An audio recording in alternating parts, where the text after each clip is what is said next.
January 17, 1944, the first light of dawn barely touches the English countryside. At the USAAF base in Norfolk, the frost glints off the wings of a row of B-17 flying fortresses, their steel frames humming with pre-flight tension. Crews move with practiced precision, slipping into flight suits, checking instruments, and fastening harnesses. Amid the ritual, laughter cuts through the cold morning air.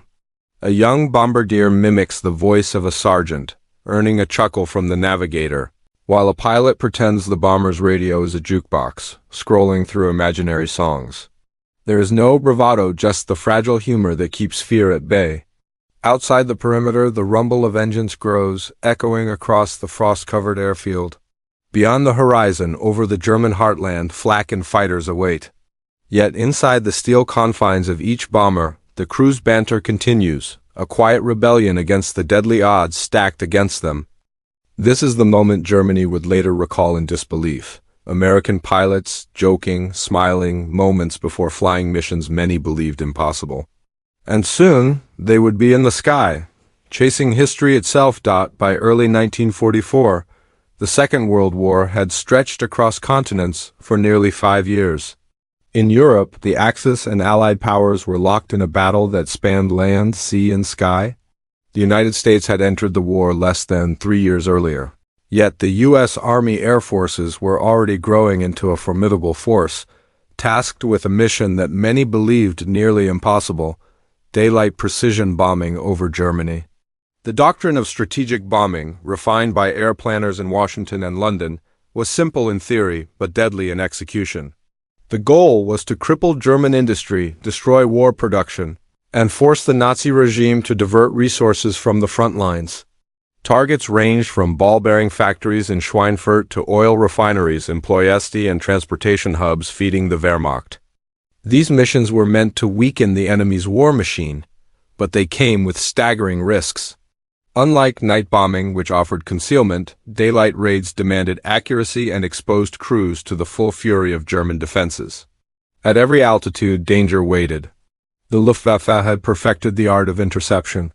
Jagdgeschwader fighter wings patrolled the skies with Messerschmitt Bf-109s and Focke-Wulf Fw-190s, ready to pounce on unsuspecting bombers. Beneath them, flak batteries, massive anti-aircraft guns lined industrial regions, firing shells that detonated in deadly bursts, shredding metal and sending shrapnel tearing through aircraft fuselages. Radar installations allowed German gunners to track formations even through clouds, making evasion a precise, often impossible, skill. American crews were acutely aware of these threats. Training was intense, emphasizing formation flying, gunnery, and strict adherence to procedure. Pilots learned to keep tight, overlapping formations, so-called combat boxes, that maximized defensive firepower. Bombardiers memorized factory layouts and mapped flight paths for optimal accuracy. Navigators plotted thousands of miles over hostile territory, relying on dead reckoning, celestial fixes, and primitive radio signals. Every detail mattered, for a single mistake could mean destruction. Yet amid the technical rigor, a unique American culture developed within the bomber groups. Humor became a vital tool for survival. Crews shared jokes in the briefing room, ribbed each other during pre-flight checks, and mimicked the clipped voices of officers. Some wrote funny slogans on aircraft, "Knows art." Others carried lucky charms or trinkets to ward off death. It was not bravado, but a psychological shield, a way to assert control over a situation where control was nearly impossible. Meanwhile, the German High Command had grown increasingly wary of these raids. Early missions in 1942 and 1943 had revealed the Americans' willingness to press deep into enemy territory despite staggering losses. Schweinfurt and Regensburg had become emblematic of both courage and catastrophe. Bombers were destroyed in clusters, crews captured or killed, yet the raids had inflicted damage that reverberated across German industry. By 1944, the Luftwaffe had intensified its patrols, reinforcing flak concentrations and integrating night fighters with early warning radar systems. Every raid became a deadly chess match in the sky, with American and German commanders anticipating each move. The stage was set for the impossible sorties that would define the American bomber legacy. These missions demanded a convergence of skill, technology, and sheer nerve. To the Germans observing from radar screens, observation posts, and anti-aircraft bunkers, the Americans' composure seemed almost unreal. Pilots joked, laughed, and carried on as if the deadly path ahead were routine, even as their aircraft were silhouetted against the rising sun, engines screaming toward a heavily defended homeland. This mix of precision, courage, and human resilience humor in the shadow of annihilation would become a hallmark of U.S. air strategy in Europe. It was an approach that tested not only machines and tactics, but the very limits of human psychology, forging a narrative that would shock German defenders and define a new kind of aerial warfare. As crews readied themselves on the frostbitten airfields of England, the bombs, the fighters, and the flak waited silently over Germany, ready to transform courage into tragedy or legend. The next chapter would take us deeper into the specific missions and operational context, where strategy collided with human will. By mid-1944, the American bomber offensive over Germany had reached a critical stage. Long-range B-17 Flying Fortresses and B-24 Liberators, escorted by newly arrived P-51 Mustangs, were pushing deeper into the Reich than ever before. Missions that had once seemed unthinkable daylight raids over Berlin, industrial hubs in the Ruhr, synthetic oil plants in the Rhineland were now becoming part of the standard operational schedule, yet each sortie remained a deadly gamble. Take, for example, the raids on the industrial heart of the Ruhr. The factories there produced critical machinery, munitions, and transportation equipment essential to the German war effort. American planners knew that crippling this region could shorten the war, but the price was high. Flying hundreds of miles into heavily defended airspace, crews faced relentless flak barrages that shredded bomber formations. The Luftwaffe's fighter wings, now equipped with radar and intelligence on American tactics, awaited every mission with precision. Pilots described entire skies filled with tracer fire, bombers in flames, and the screams of twisted metal. Training and technology mitigated but could never eliminate the risks. Formation flying became an art of survival. Bombers flew in combat boxes, overlapping defensive gunfire to protect the vulnerable tail and wing positions.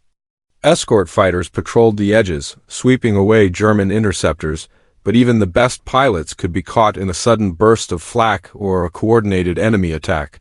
Navigators plotted courses with meticulous care, relying on wind drift calculations, timing checkpoints, and sometimes sheer instinct. Even minor miscalculations could mean missing the target or flying directly into a storm of enemy fire. Despite these dangers, the human element remained at the heart of the operations. Crews developed rituals and routines that balanced skill with psychology.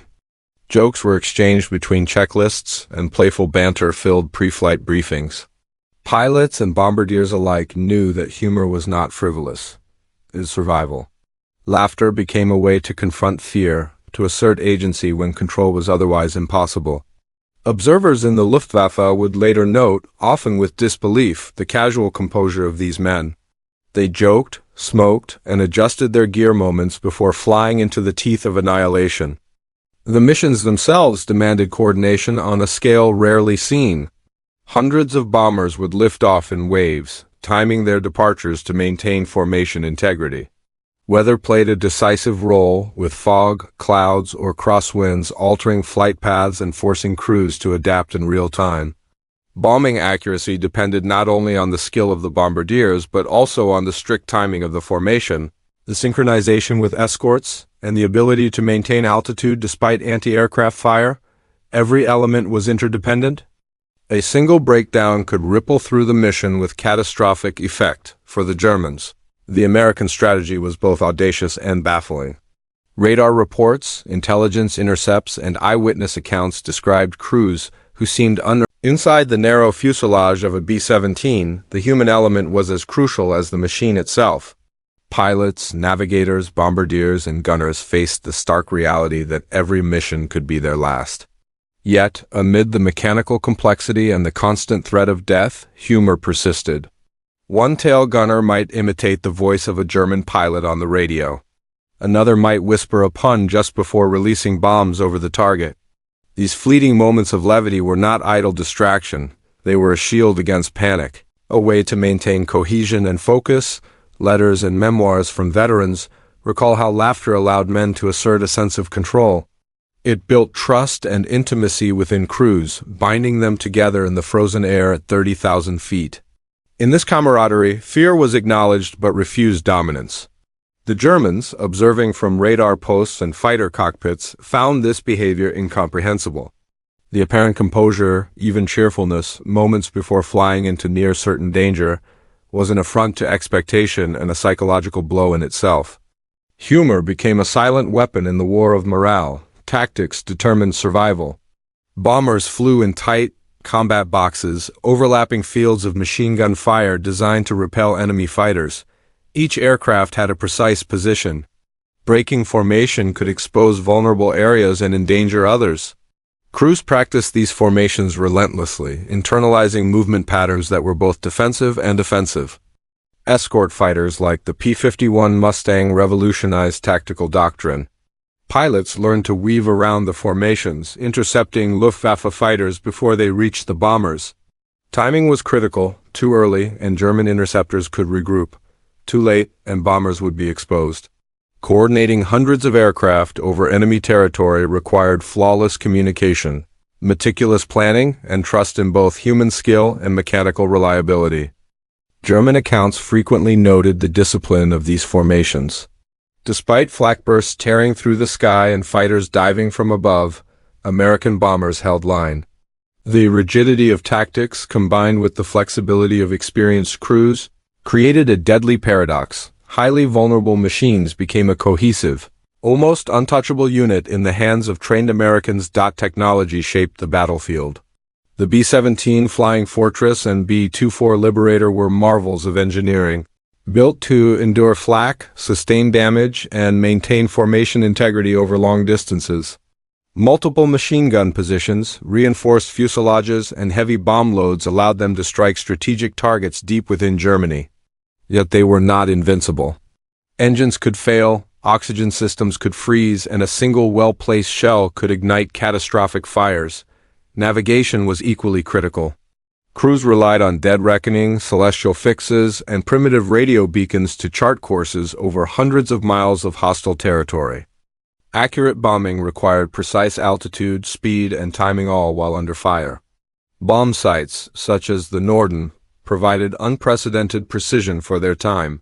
Yet their effectiveness depended entirely on the skill of the bombardier and the stability of the formation. Technology, for all its advantages, was a partner to human judgment, never a replacement. Command decisions often determined life or death. Squadron leaders made choices about routes, altitude, and timing, balancing mission objectives with the safety of their crews. A slight adjustment to avoid heavy flak could save dozens of lives. A delayed formation or misjudged turn could be catastrophic. Leaders communicated via radio, hand signals, and pre-flight briefings, relying on the experience and judgment of subordinate officers. Leadership extended beyond tactics into morale. Officers encouraged humor, maintained routines, and intervened when fear threatened to erode cohesion. By fostering both discipline and camaraderie, they created an environment where crews could perform under pressure. German observers sometimes expressed astonishment at this balance of levity and authority, interpreting it as unshakable confidence, a trait that would leave lasting impressions long after missions ended. Each of these angles, human, tactical, technological, leadership, offers a distinct perspective on the same phenomenon: American crews facing nearly impossible odds with skill, resilience, and composure. Together, they create a layered understanding of what made these sorties both deadly and extraordinary. From the perspective of the Luftwaffe, the American bomber offensives were unlike anything previously encountered. Radar posts tracked formations of B-17s and B-24s stretching across the sky, their disciplined flight patterns confounding even experienced German fighter pilots. Anti-aircraft crews reported crews laughing, joking, and performing last-minute checks as if they were embarking on a routine training mission rather than a deadly assault into heavily defended territory. German intelligence reports frequently remarked on the morale and apparent fearlessness of the Americans.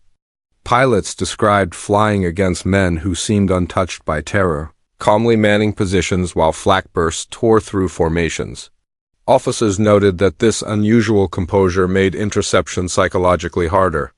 American crews were predictable in formation yet seemingly impervious to panic, frustrating German tactics that relied on inducing chaos. This perception extended beyond individual engagements. Strategically, the Luftwaffe recognized the Americans' growing reach, precision, and audacity.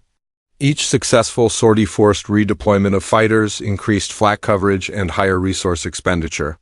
In essence, the very human behavior of camaraderie and humor contributed indirectly to the operational strain on German forces, adding a layer of intangible impact to the already devastating material losses.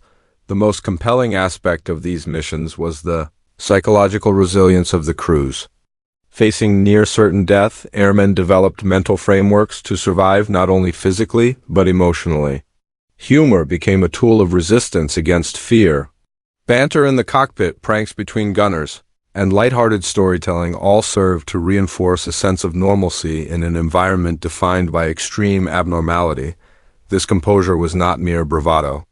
It was essential for operational effectiveness. A distracted or panicked crew could compromise the formation, endanger lives, and fail the mission. The ability to maintain focus while allowing small doses of levity created a fragile but critical equilibrium.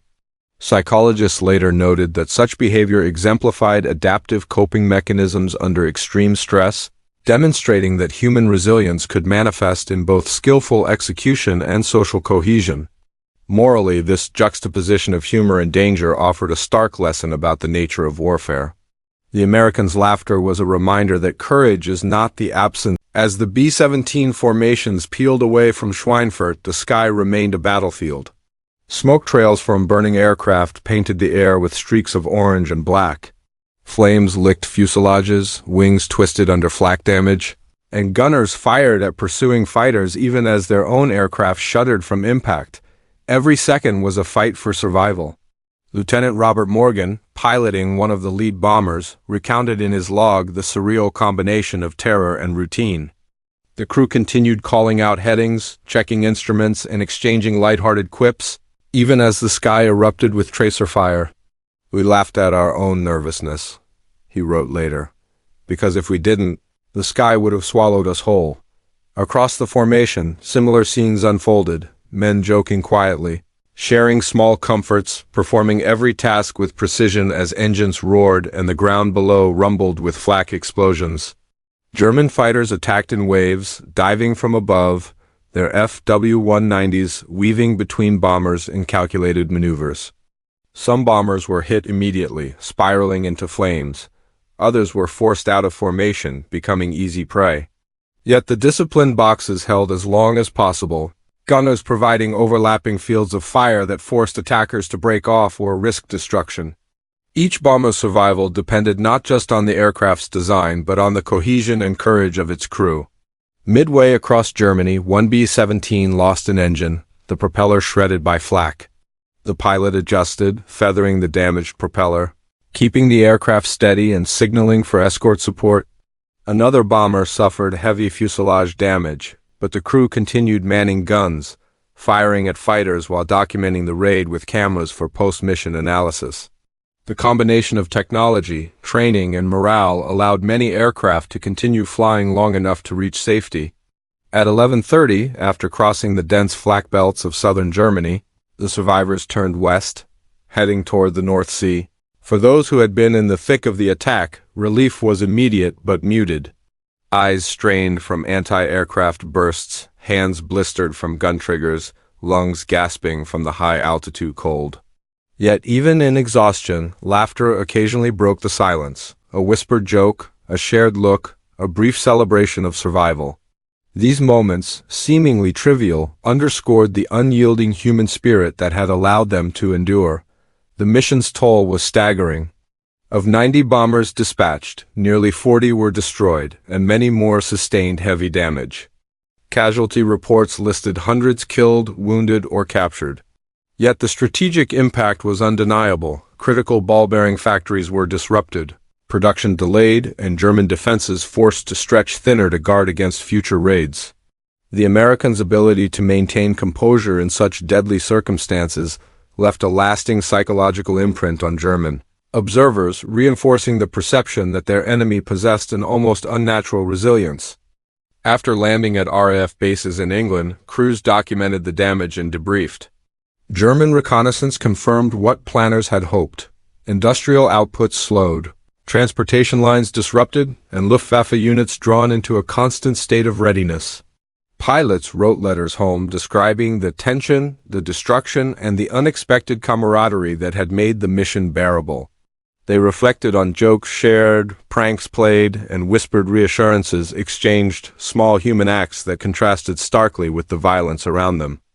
This moment, the crossing of the sky, the release of bombs, the survival against overwhelming odds encapsulated the essence of these impossible sorties. It demonstrated the interplay of leadership, training, technology, and morale in determining outcomes. It revealed that even in the face of near-certain destruction, human ingenuity, discipline, and a touch of humor could tip the balance between life and death. The Schweinfurt raid, though costly, became a defining point in the air war over Europe. It reinforced lessons for American planners. Deep penetration raids required precise coordination, robust escort coverage, and crews capable of maintaining both focus and psychological resilience. For German forces, it was a stark warning that the Americans were willing to fly where others feared, facing annihilation with an almost disarming confidence. The aftermath of this mission would shape both strategy and morale for months to come. The losses were absorbed, the victories studied, and the stories of human courage and composure recorded. These threads, tragedy, heroism, and the quiet defiance of fear, would become central to understanding the larger narrative of the air war. The skies over Germany fell silent after the Schweinfurt raid, but the echoes of destruction reverberated far beyond the blackened factories. American losses were heavy, 40 bombers destroyed, scores more damaged, and hundreds of airmen killed, wounded, or captured. For the men who survived, returning to the airfield in England was both relief and mourning. The frosty tarmac was littered with exhausted crews, some leaning against aircraft in stunned silence, others quietly sharing the small humor that had sustained them above Germany. Strategically, the raid achieved a partial victory. Schweinfurt's ball-bearing factories were damaged, slowing production and forcing German industry to divert resources to repair facilities. Yet the cost underscored the brutal calculus of daylight bombing. Precision came at a staggering price.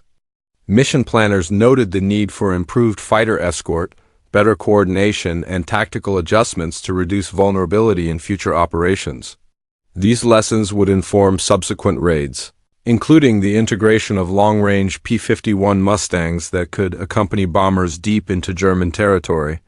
German reactions were immediate and candid. Luftwaffe reports described American bomber crews as remarkably composed and unfazed by enemy fire, with officers noting their ability to maintain formation under extreme pressure. Flak commanders remarked on the strange juxtaposition of mechanical destruction and human levity, airmen joking moments before facing near certain death. German intelligence began emphasizing the psychological dimension of the American offensive. Morale, cohesion, and discipline were as formidable as any aircraft or gun. At the human level, letters, diaries, and oral histories from survivors reveal how humor and camaraderie became intertwined with memory. A tail gunner described tossing a small rubber duck onto the instrument panel mid-flight, eliciting a grin from his crewmates. A bombardier recalled a pilot humming a tune during a tense flak burst. These acts, seemingly trivial, represented defiance, control, and resilience assertions of humanity against the machinery of war. The Schweinfurt raid also reinforced the reputations of the bomber crews. Among Allied forces, they were celebrated as emblematic of courage under fire. Commanders praised their ability to carry out objectives despite overwhelming odds. In German reports, the raid became a symbol of the American willingness to push where others hesitated, to maintain composure even when facing annihilation. The psychological impact rippled through both sides, American morale strengthened by a sense of purpose and shared survival. German defenders unnerved by the stoicism and humor of their adversaries operationally. The raid prompted a reevaluation of air strategy. Military planners noted the unsustainable nature of high-loss missions without sufficient fighter cover. The lessons learned would drive changes in bomber tactics, including tighter formations, staggered altitudes, and more comprehensive intelligence on enemy flak concentrations. Yet beyond technical adjustments, the raid highlighted a subtler truth. Human resilience manifested through discipline, humor, and camaraderie could become a decisive factor in warfare, shaping both immediate outcomes and long-term morale. By the end of 1944, the narrative of American bomber crews had crystallized. The story was not merely one of machinery and firepower, but of people, men who joked in the cockpit, supported one another under unimaginable stress, and emerged with courage tested to the limits. Their actions were recorded not only in operational reports but also in the memories of those who faced them, enemy and ally alike.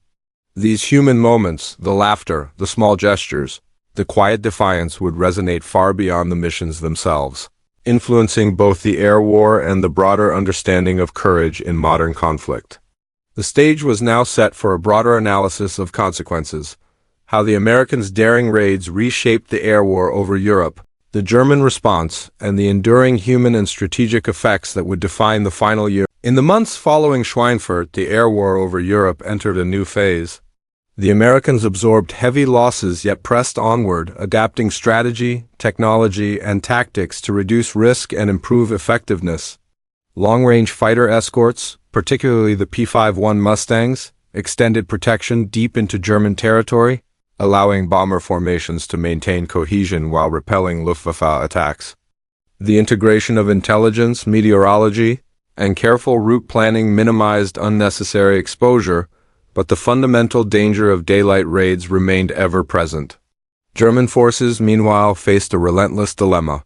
The audacity of American crews willing to fly straight into flak-filled skies, maintain formation under fire, and even joke moments before engagement forced a reevaluation of both tactics and morale. Luftwaffe reports emphasized not only the physical threat posed by American bombers, but also the psychological weight of encountering opponents seemingly untouched by fear. Flak units and fighter wings were stretched thinner, replacements trained under pressure, and commanders aware that the Americans' human element discipline, cohesion, humor was an unpredictable yet formidable factor. The strategic effect of repeated raids was cumulative. Production delays in critical factories, disrupted transportation networks, and the constant attrition of German air defenses gradually weakened the Reich's ability to sustain prolonged war. Yet beyond the material impact, the raids reshaped perceptions of air combat. Allied planners increasingly recognized that success depended as much on crew psychology, training, and morale as on technology or sheer firepower. The Americans' ability to retain composure, to maintain routine and humor in extreme danger, became a force multiplier, a subtle but decisive element of air strategy. On the human front, surviving crews carried memories that would define the narrative of American air power for decades. Memoirs, interviews, and letters detail moments of levity amid chaos, a bombardier joking as flak rattled his instruments, a pilot humming a tune while strafed by fighters, or a navigator offering sarcastic commentary as bombs fell. These small acts were more than coping mechanisms. They were expressions of control, identity, and resilience. Even in the face of near-total destruction, they preserved the humanity of those who might otherwise have been defined solely by casualty statistics. For the German observers, these behaviors were unsettling and instructive. Reports from officers and intelligence analysts noted that conventional tactics sometimes failed against opponents whose composure and morale remained intact under extreme stress. This recognition influenced defensive strategy, prompting attempts to disrupt formations psychologically and mechanically, though the Americans' ingenuity often mitigated such efforts. The contrast between mechanical destruction and human resilience became a defining element of the air war narrative on both sides. By late 1944, the combination of technological adaptation, tactical innovation, and psychological fortitude had shifted the balance. American bomber crews could undertake missions once deemed suicidal, and German forces were forced into constant reactive posture. The raids over Schweinfurt, Berlin, and the Ruhr became benchmarks, not only for destruction inflicted but for the extraordinary human determination displayed. Humor, camaraderie, and discipline emerged as intangible weapons, challenging the assumption that fear would dominate the battlefield. Ultimately, the aftermath of these missions extended beyond statistics and strategic maps. They reshaped both Allied and Axis understanding of air power, morale, and the human element in warfare. The survival, courage, and even laughter of American airmen in the face of impossible odds became emblematic of a broader lesson, that in modern conflict, resilience and spirit are as crucial as machines and munitions. These threads interwoven with the material consequences of bombing would define the air war over Europe until its final days and leave a legacy celebrated in memoirs, military history, and the collective memory of those who lived through it. The next chapter will reflect on the meaning of these missions, the courage, humor, and human endurance that define them, and provide a calm, philosophical closure to the story. The image endures, American pilots joking, laughing, and exchanging playful banter moments before plunging into skies thick with flak and enemy fighters. It is an image of courage not defined by heroics alone, but by the quiet assertion of humanity against the machinery of death. These men faced impossible odds, yet they retained composure, humor, and camaraderie, the fragile threads that bound them together and allowed them to act with precision under unimaginable pressure. In the larger sweep of history, these impossible sorties reveal something fundamental about warfare. It is as much a contest of the human spirit as of steel and firepower. Machines can carry bombs, guns can shred metal, and strategies can dictate movement, but it is courage, resilience, and ingenuity that ultimately determine whether a mission succeeds or fails. Humor, in this context, becomes more than a coping mechanism. It is an act of defiance, a subtle rebellion against fear and inevitability. The German observers, confronted by this paradox, men laughing at the edge of annihilation, experienced shock that lingered long after the war. Their reports, often tinged with disbelief, underscored the intangible power of morale and cohesion. The Americans' ability to maintain levity, focus, and trust in one another transformed the psychological landscape of the air war. It demonstrated that, even in the deadliest circumstances, the human mind can find space for dignity, identity, and resilience. As history reflects on these missions, the lessons extend beyond military strategy. They speak to the endurance of the human spirit, the interplay of courage and camaraderie, and the quiet ways in which individuals assert life against overwhelming odds. The bombers' engines have long fallen silent, the flak and tracer fire faded into memory, but the legacy remains, a testament to bravery measured not only in survival or destruction, but in the grace, humor, and humanity that define those who flew into the impossible. And so, even as the skies over Europe cleared in the aftermath of war, the echo of laughter, defiant, human, indelible, remains a reminder that courage can take many forms, and that the spirit of those who face the impossible endures far beyond the battles themselves.